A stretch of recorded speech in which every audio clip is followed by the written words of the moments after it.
Hello, and thanks for joining us on Nationwide today on the network service of the NTA. I am Lisbeth Omori. A strategy and implementation plan for the conduct of the 2023 population and housing census in Nigeria has been formally presented to the public. President Muhammadu Buhari, who unveiled the strategic document, insists that knowing Nigeria's population and using the data to plan for sustainable development is a collective duty owed the nation. This was at the National Stakeholder Summit on the 2023 census. State House correspondent Adamu Sambo has details.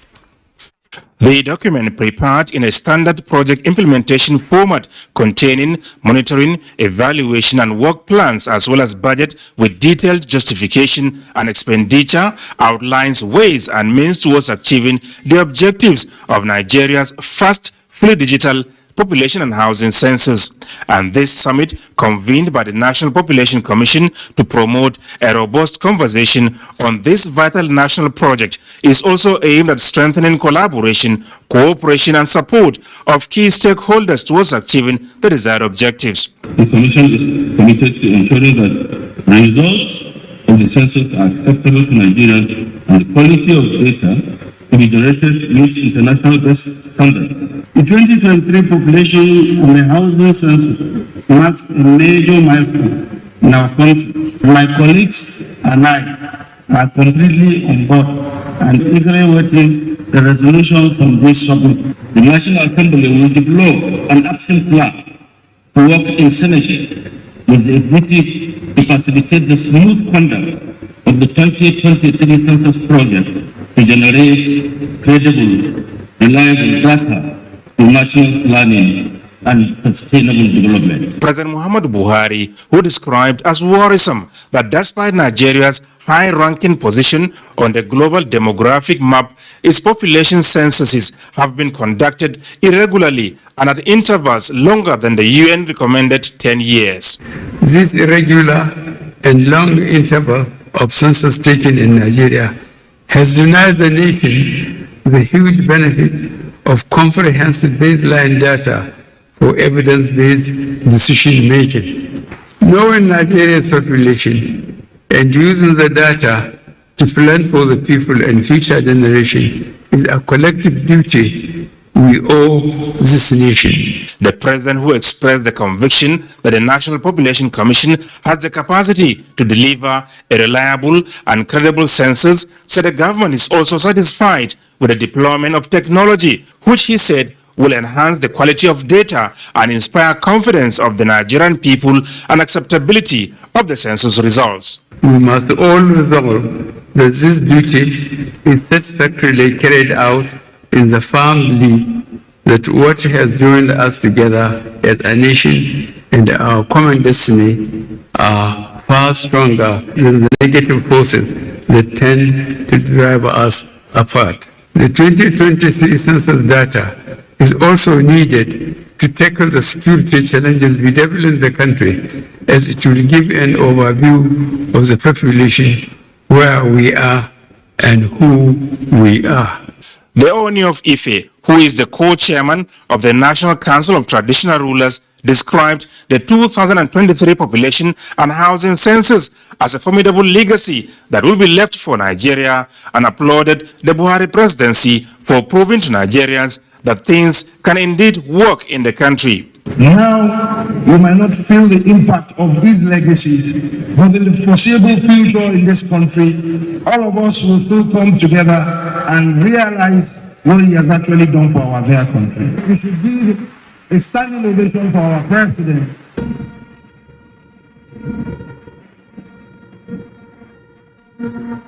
The National Population and Housing Census comes up in April 2023. From the State House, Adamu Sambu, NTA News. And from the justice sector, the federal government has recorded successes and achieved remarkable feats in the key area of justice reform and the fight against corruption. Some of the reforms are said to have led to an improvement in justice dispensation, efficiency in the rule of law, and development of democracy in Nigeria. Attributing the achievements to the cooperation of all stakeholders in the sector, Minister of Justice and Attorney General of the Federation, Abubakar Malami, says the ministry is equally encouraging states to domesticate some of the reforms for uniformity in the system.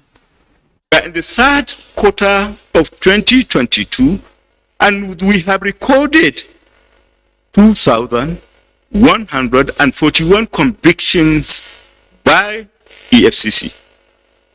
And the story I am telling you is the same as it obtains to the ICPC. Not only in terms of convictions, but in terms of the recovery of the assets. Our capacity and the capacity of our institutions to detect criminalities with financial undertones has been further established by what is unfolding in the system. Around 80 billion taken out of the system through a compromised technological arrangement were identified. The minister says efforts have also been made to ensure human rights are observed, especially in the prosecution of ongoing fight against insurgency and banditry in accordance with international standards. Talking security, another feat in the war against terrorism have been achieved as troops of the armed forces eliminate 69 terrorists and rescued 109 kidnapped victims. Director Defense Media Operations Major Jonah Bernard Onyeko announced this at a media briefing in Abuja. Defense correspondent Ismail Musa has more. It's another periodic update on the harvest in the ongoing armed forces operations across the country. Top is the cheering news of the rescue of 109 kidnapped victims and elimination of 69 unrepentant terrorists. On 8 August, based on credible intelligence also of the massing up of troops, of terrorists, loyal to a notorious terrorist leader, Alhaji Shanonu at Ukambo village, possibly for a meeting, the air component of Operation Wild Punch carried a painstaking airstrike during their meeting. In the airstrike, the terrorist leader, Alhaji Shanonu, and scores of his terrorists were eliminated. Report from locals disclosed that about 30 AK-47 rifles, 20 motorcycles were destroyed, while 18 terrorists were neutralized. However, some clarifications on the names of the arrested criminals that attacked the Owo Church in Ondo State. Those arrested on the 1st of August, Idris Abdulmalik Omenza, alias Bin Malik, Momo Otibu Abubakar, Aliyu Yusuf Itopa, and Awa Ishak Unimisi. Omenza was one of the coordinators of the attack. Then there is Idris Ojo, one of those ISWAP terrorists who escaped from the Kuje Correctional Center when it was attacked. He was arrested on the 7th and he was hibernating in his brother's home in Ondo State when he was arrested. So that is clarification. Ojo was not amongst the 4. He was one of the escapees from the correctional center and was arrested in Ondo State. The achievements the military admitted was made possible by the cooperation from the civilian population and synergy among security agencies. From the defense headquarters in Abuja, Ismail Musa, NTA News. Meanwhile, one of the most notorious terrorist kingpin who has been terrorizing Kaduna State, Alhaji Shanonu, has been killed during an airstrike by a component of Operation Wild Punch. A statement by Director Public Relations and Information, Nigeria Air Force, Air Commodore Edward Gapquet indicates that he was reportedly killed in Ukambo village, about 131 kilometers from Kaduna. Alhaji Shanono was said to have organized a meeting with his foot soldiers at Ukumba village, and an aircraft was dispatched on interjection mission at the location. More than 30 rifles and 20 motorbikes were destroyed, while 18 terrorists, including the kingpin, were neutralized, while others sustained various degree of injuries. Not less than 26 kidnapped victims held by the terrorists escaped as a result of the air raid. As after the announcement of the arrest of 4 of the Owo Catholic Church attackers, 2 additional ISOP terrorists connected to the attack have been apprehended at Omilafara in Oshe local government area of Ondo State on the 9th of August 2022. In a statement, the Director of Defense Information, Major General Jimmy Akpo, says the suspects, Al-Qasim Idris and Abdul Halim Idris, were arrested through the collaborative efforts of the military and DSS personnel. Abdul Halim Idris and other ISOP commanders previously coordinated attacks on military targets in Okene local government area of Kogi State. Ogun State Governor Dapo Abiodun has advocated more synergy among security agencies for optimal manning of Ogun border communities to stem the tides of banditry and other trans-border crimes which negatively affect the state. He made the call while receiving the new Comptroller Nigerian Immigration Service Ogun State Command Yakubu Umar Jibrin in his office at Oke Umuson, Abeokuta, Ogun State. Yemi Dalimo reports. Gratitude to the federal government for the establishment of another office of the Immigration Service in Shagamu to ease the collection of passports in the state. Governor Dapo Abiodun advised the new controller of immigration in the state to work harmoniously with other security agencies for effective monitoring of cross-border engagement and undocumented migrants, among other criminal activities. So what tends to happen is when this kind of crimes occur, when people cross the border, attack maybe our herders or our farmers and run back, it precipitates an internal crisis amongst us.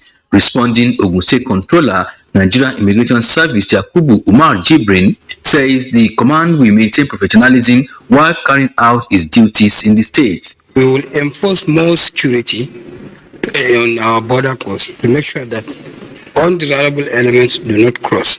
All those people that are not supposed to be there will not cross it. Mr. Jibrin was recently redeployed to Ogun State as controller following the retirement of his predecessor, Amao Kolawole, from service. In Abeokuta, Yemi Dalemo, NTA News.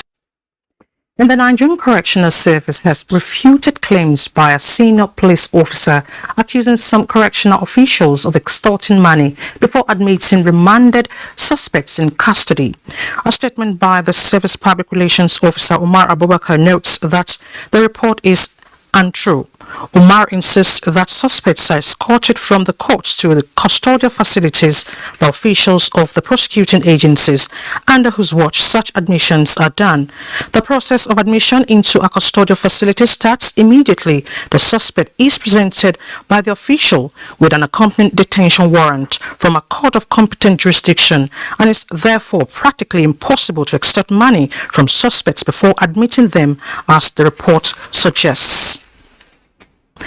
Spending 5 months away from mainstream of family members and the trauma of living in terrorist den is better imagined. 7 victims of train attack released from captivity have been reunited with their loved ones. Sulaiman Rigachugun tells us more. For the first time after several months without seeing one another, the family of General Idris Garba, former military governor of Kano State, reunite with their family member Abubakar Idris Garba, his wife and 4 children who spent 5 months in captivity. It was an emotional encounter. Mariam Abubakar Bobo, a wife of Abubakar Idris Garba, said it was traumatizing, spending months with her 4 children under discomforting conditions. It hasn't been easy. Everyone has been sick. I came back with my daughter sick because there has not been medication. She hasn't been responding to treatment that for the medications they've given. But we thank God for mercy and grace, and we just pray that the rest of the people that we left back would be released as soon as possible. Some relations who were there to rejoice with them cannot hold back their tears. The release of these 7 victims was facilitated by a Kaduna-based Islamic cleric, Dr. Ahmad Abubakar Gumi. This is the time actually to engage them now, because whoever remains there is somebody who is in abject need, in fact, in more need than even than themselves. So we are trying to see we can send message to them to release everybody completely and come and sit down on the table. So if we have a very strong commitment from the government that they are going to look into it, I think this is the time to go in between and see that these people drop their weapons. The released victims are receiving medical attention in a health facility in Kaduna. Suleiman Gachkun, NTA News. Let's not forget, they all need our prayers. Time now to head to Lagos, where Hingino is standing by with some reports for us. Hello, Hingino.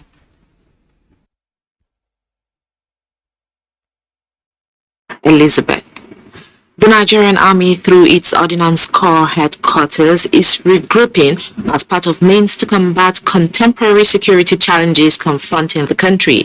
Olumide Guntola reports that the new Corps commander, Major General Adeyemi Alabi, is keen on professionalism. The Nigerian Army Ordnance Corps headquarters is strategic to the provision of logistics in the actualization of the mandate of the Nigerian Army. This explains the emphasis attached to the Army formation in its activities at combating security challenges.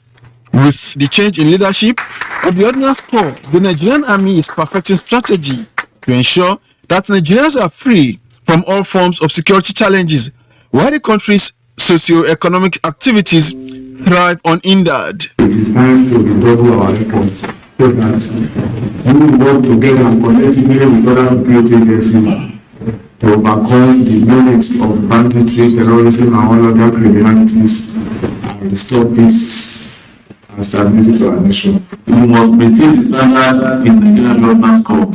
I must maintain that standard that we have established over the years and prove on it and ensure that we are at the edge of everything that we do. The Nigerian Army is also tapping into innovations via training to stem the tide of criminal activities threatening the peaceful coexistence of Nigerians as the 2023 general election is fast approaching by providing required logistics needed.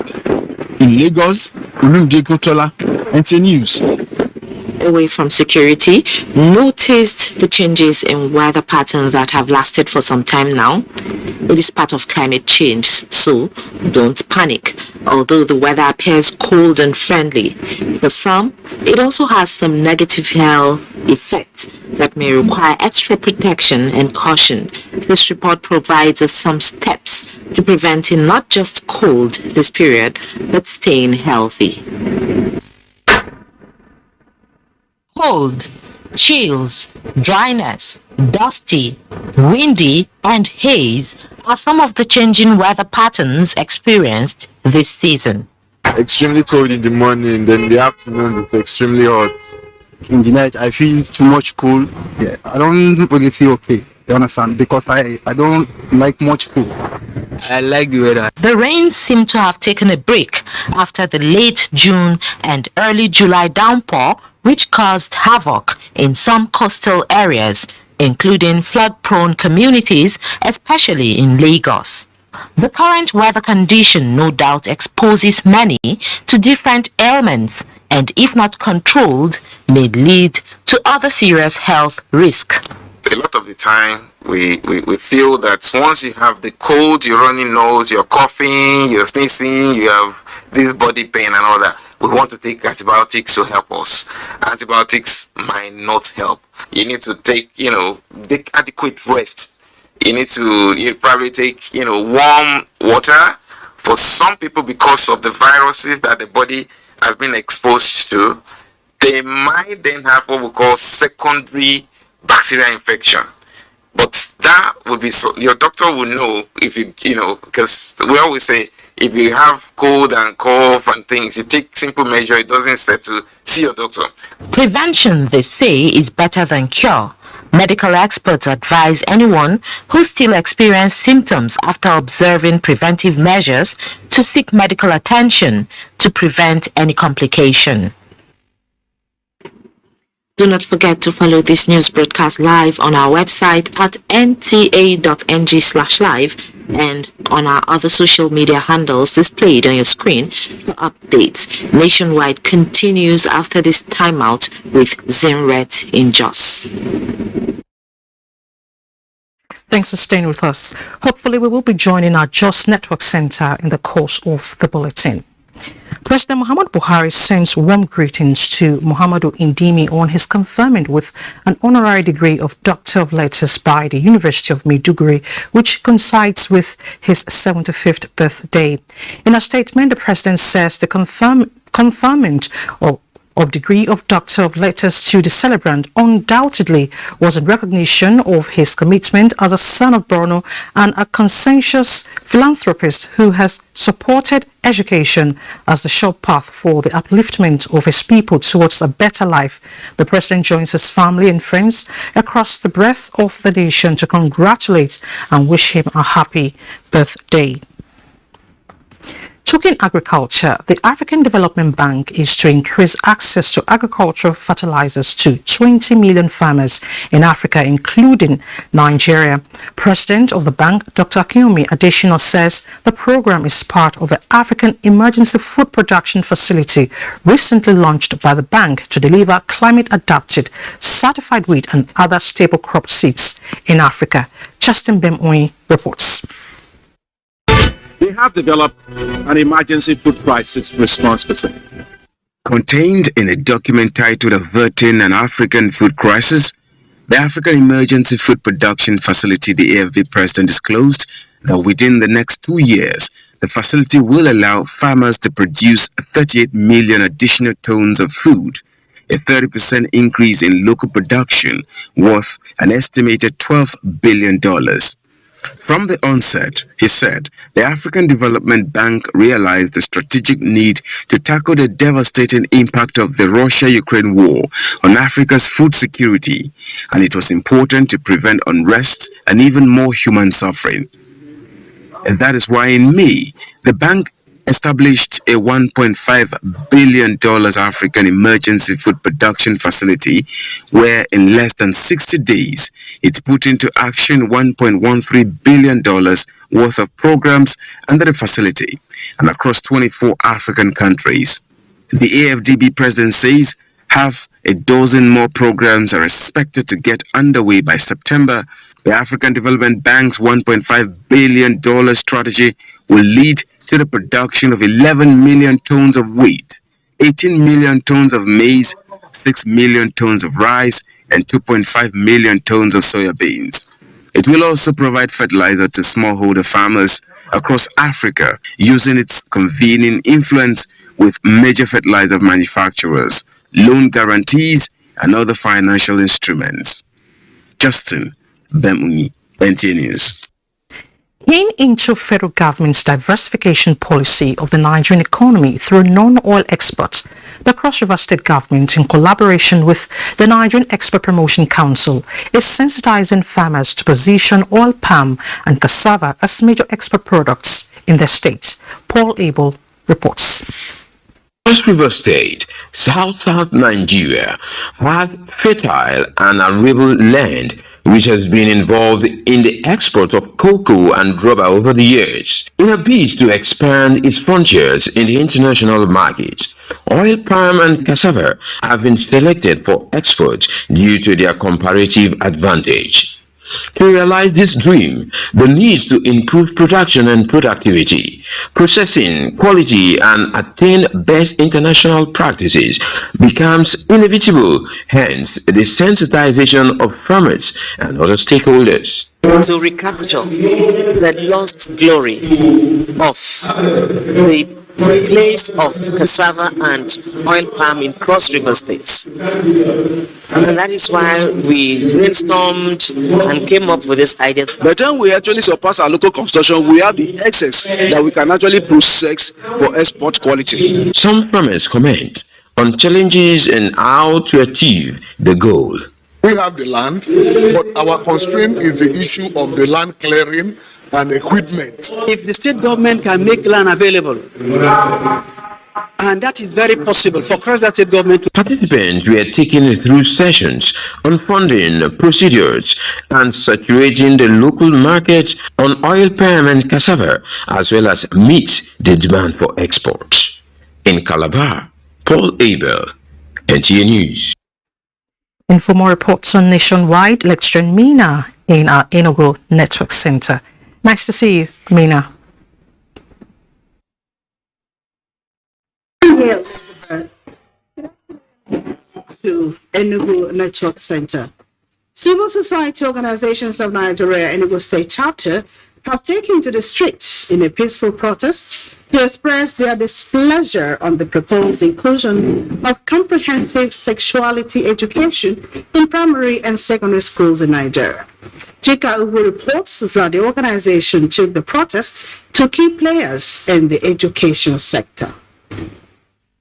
The main trending news about sexual immorality among young people, coupled with the recent discovery that comprehensive sexuality education, called Family Life and HIV Education in Nigeria, has been introduced in different textbooks and school programs in primary and secondary schools, has become a source of worry among many. Reason the civil society organizations in Enugu State Chapter took to the streets to express their displeasure. The peaceful protest took them to the Enugu State House of Assembly, where they appealed to the legislators to lend their voices against the bill for an act to introduce preventive measures and teachings of sexual gender-based violence in school curriculums. Comprehensive sexuality has been found to destroy the moral fabric of those countries that embraced it. It will do the same to our country. The Speaker, Enugu State House of Assembly, assured the organizations of their support in instilling moral values in children. I want to assure you, take this matter to national level. I believe that our mothers can never deceive us. Where we go with you people. The protesters took their message to the Enugu State Universal Basic Education Board, SBEB, and the Post-Primary School Management Board, where they highlighted 15 effects of sexuality education, some of which are promoting masturbation, homosexuality, abortion, among others. They, however, left with the assurance that sexual immorality will not be encouraged in schools in the state. The theme for the protest is Stop the Sexualization of Our Children. In Enugu, Chika Ugu, NTA News. The Nigerian Association of Women Journalists, now Watch, Enugu State Council, has inaugurated its new ESCO, expected to pilot the affairs of the association in the next 3 years. Again, Chika Ugu reports that national president of the association performed the function. Officially inaugurating the ESCO, the national president, Nawaj, represented by the board of trustee member, urged the new executive members of Nawaj, Enugu State Council, to always uphold justice in the discharge of the duties and make unity their watchword. Become vibrant. We want to be the council in this state. They were presented with certificates of return. The newly elected chairman, who expressed willingness to take up the baton of leadership, commended her opponent Chinyere Abo for stepping down, an indication that faith will take the center stage in the association. She also noted that the ESCO will always have listening ear to complaints and advice from members. My promise is that I will carry all Nawajians along. Wow! Yeah. There were words of advice and encouragement for the new ESCO and members of the association. Let every one of us, one swallow our pride. Bring out whatever the talent I'm just giving everyone. The newly inaugurated Expo are to pilot the affairs of the association for 3 years. In Enugu, Chika Ugu, NTA News. That's a bit from here. It's now back to Elizabeth in Abuja for more on Nationwide. Thank you so much, Mena. Minister of Humanitarian Affairs, Disaster Management and Social Development, Sadia Umar Farouk, has been applauded for smooth humanitarian interventions and disaster management. The latest rating is coming from the Conference of Civil Society of Nigeria. Ikechukwu Undukwe reports. Nigeria is faced with multiple humanitarian crises arising from insurgency and the global food shortage due to Russian-Ukrainian war. The Conference of Civil Society of Nigeria calls the Ministry of Humanitarian Affairs, Disaster Management and Social Development best in terms of humanitarian response. The ravaging insecurity makes humanitarian operations difficult.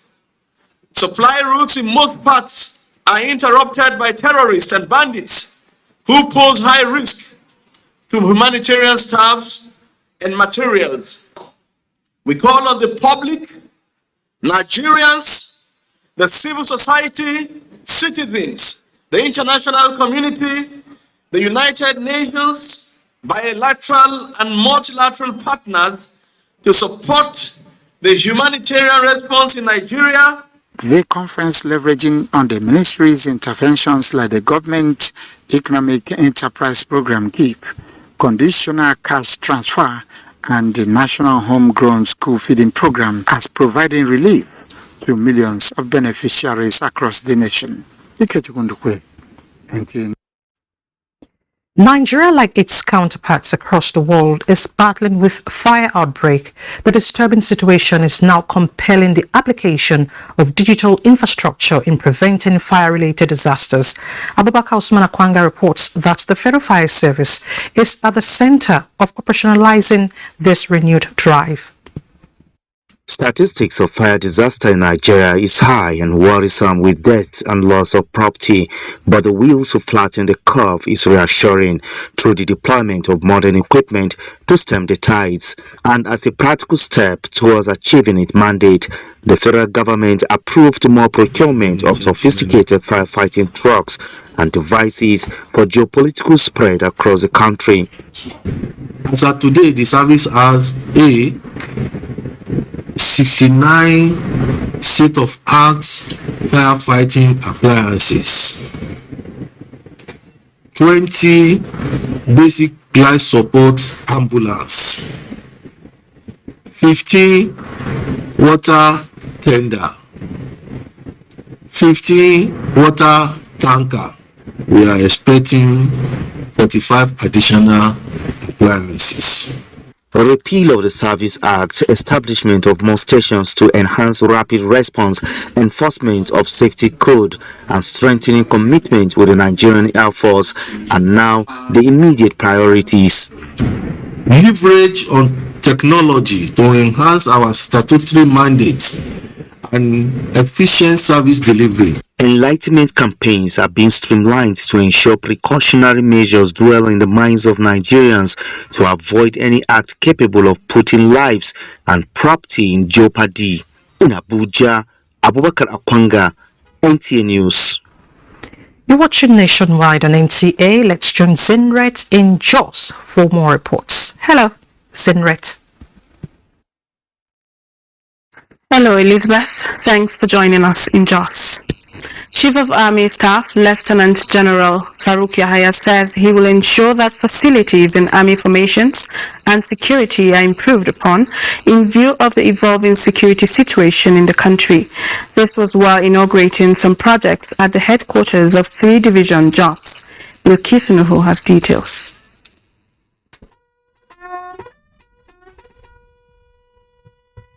Two projects were carried out by the General Officer commanding the 3 Division, Major General Ibrahim Ali. They are the main gate to the 3 Division and the Quarter Guard. Chief of Army Staff represented says, the essence of this project, one, apart from adding aesthetic value, primarily is for the security of the barracks.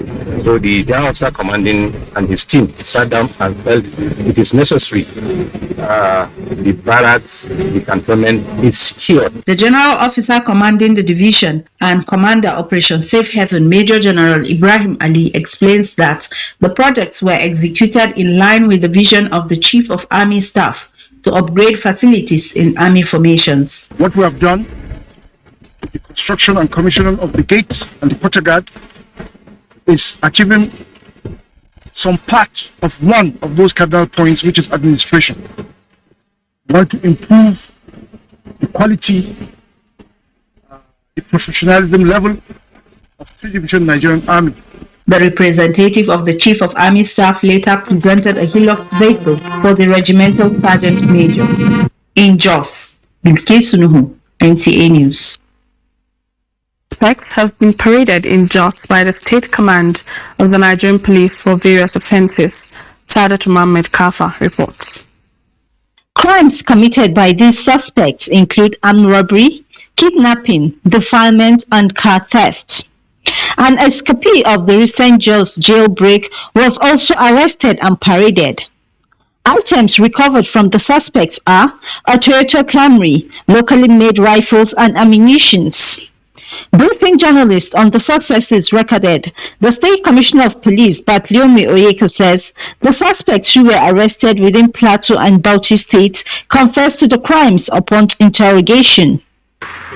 This is locally made and it can perform the same role as that of the English AK-47. The same pattern, the same model. So you can conveniently and comfortably apply it the same way we use the conventional AK-47 we are using in the police. It has all the components. This is the cocking handle here. The Commissioner of Police adds that his men are poised to reduce criminal activities in the state to the barest minimum and called on citizens to continue to be law-abiding and cooperate with security agencies by providing useful information for action. The public are better informed and educated on the good intentions of the public towards them, and they need to form a strong alliance against the men of the underworld. The suspect will soon be arraigned in court in Jos. Saadat Mohammed Kafa, NTA News. And that's it from Jos. We'll take a break now. Nationwide continues thereafter with Elizabeth in Abuja. Do stay with us. Thanks for staying with the NTA. Report just reaching us says President Muhammadu Buhari is reassuring the nation that the federal government is irrevocably committed towards ensuring that all Nigerian citizens in captivity are safely reunited and returned to their family.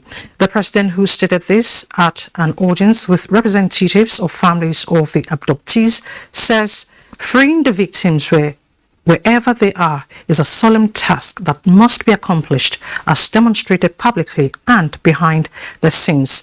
Details of this report will come in our subsequent bulletin. 7 Nigerian innovations have come tops at the World Summit on Information Society ICT for Development competition of 2020, 2021 and 2022. At the award ceremony in Abuja, the Minister of Communications and Digital Economy, Professor Ali Pantami, announced that the success story gets better as President Muhammad Buhari prepares to sign the Niger Startup Bill, which will boost technological innovations and the nation's digital economy journey. Chimdima Ondobisi reports. They came, saw and conquered, writing not just their names in gold in the nation's ICT map, but at the global stage for developing ICT solutions in agriculture, health, economy, education and environment. 3 Nigerian innovators in 2020, 2 in 2021 and 1 in 2022 earned the World Summit of the Information Society with its Champions title. The icing on the cake is Franca's Afrilingo application, which won the WISIS Global Award for 2022 out of 966 projects submitted from across the world. 1.3 million people voted on this. Afrilingo is a language learning app that would enable Africans, especially youths and Gen Zs, to learn about their languages.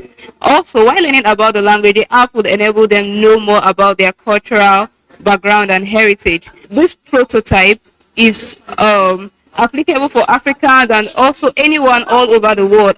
COVID-19 pandemic constraints is why the awards are being issued at this period. The Minister of Communications and Digital Economy, who doubles as Mrs. Chairman, gives a final push for these solutions to transform from startups to visible global technologies. 3 institutions of government, NIT, the NCC and Galaxy Backbone, will establish a contact with you so that we will continue to review your performance and support you where necessary so that the solution will go beyond where we are. We do hope in the next few years another Bill Gates will emerge from Nigeria. WISI's aim has always been to bridge the digital gap between poor and rich countries by increasing internet access in developing world. In Abuja, Chimdima Ndubisi, NTA News. Minister of Transportation Muhazu Sambo says no nation can prosper without a capable and motivated workforce. The minister who stated this at the Ministerial Service Award and Town Hall meeting in commemoration of the 2022 Civil Service Day in Abuja encouraged staff to develop an open attitudinal change in fulfillment of civil service objectives. No nation prospers without a capable workforce.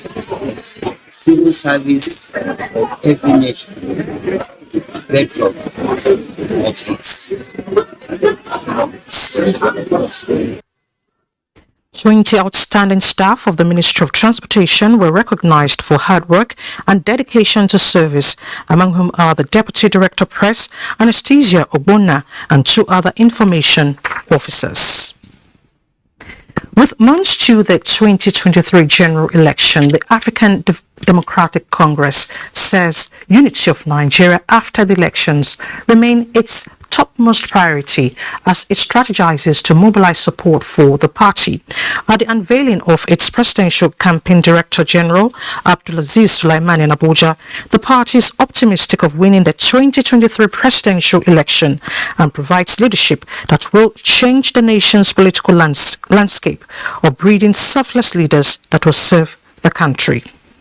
Political will and quality of leadership, such as presented by the African Democratic Congress, the ADC, Nigeria can stop the current general and pervasive insecurity resulting from widespread communal conflicts, and we can bring lasting peace to the south, the east, the west, and the northern parts of the country.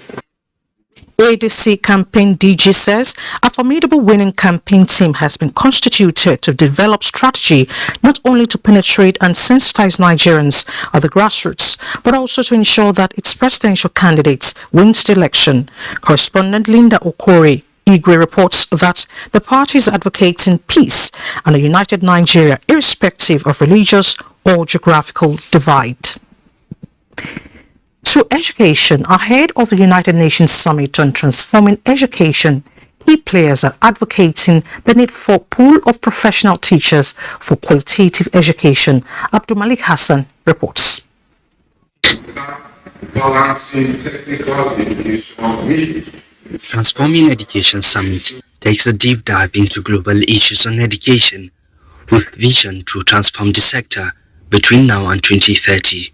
The second national consultation will seek to broaden consultation, enrich and harmonize our national statement, as well as get an update on Nigeria's co-leadership role in Romania, based on the remarkable and significant multilateral work being carried out by the Action Track 3 team, build up to Nigeria's effective participation in next month's summit in New York. The position here is that achieving SDG 4 and the transformation of education depend on teachers and education personnel that are empowered, adequately recruited, well-trained, professionally qualified, motivated and supported within well-resourced, efficient and effectively governed system. The Transforming Education Summit offers a unique opportunity for us to reflect on education transformative actions and effective drivers to be built and institutionalized for a sustainable change of the current paradigm.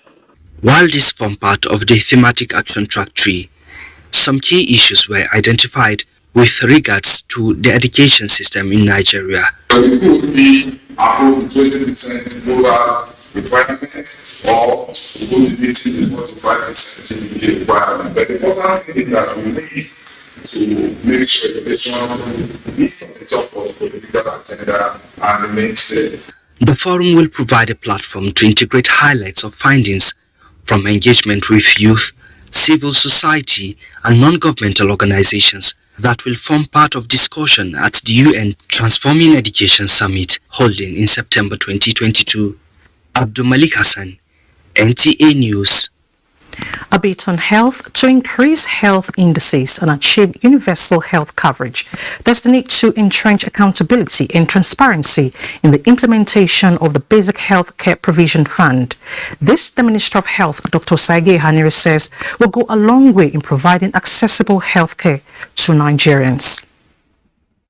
Dilapidated health facilities, shortage of medical practitioners, and poor funding of primary health care will soon be issues of the past, as key players in the health sector are strategizing on ways to address health needs of Nigerians through effective implementation of the Basic Healthcare Provision Fund.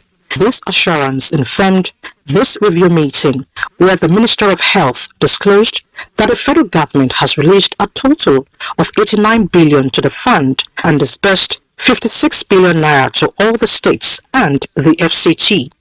We are providing operational funds to 7,250 primary healthcare facilities in 5 states.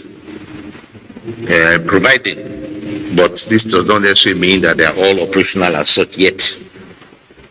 And with this initiative, many of our primary healthcare facilities are now able to provide care. Part of the Basic Health Fund success includes enrollment of 1,042,890 indigent Nigerians as beneficiaries of a comprehensive basic minimum package. Nigeria will continue to provide technical guidance and support to the government of Nigeria at the federal and the state level to ensure the success of this innovative funding mechanism while supporting the detailing of the most appropriate accountability mechanism. Dr. Ehanire hinted that the NCDC gateway has now been created as a fourth gateway to the funds and will receive funding from the package. Next is Sports Update.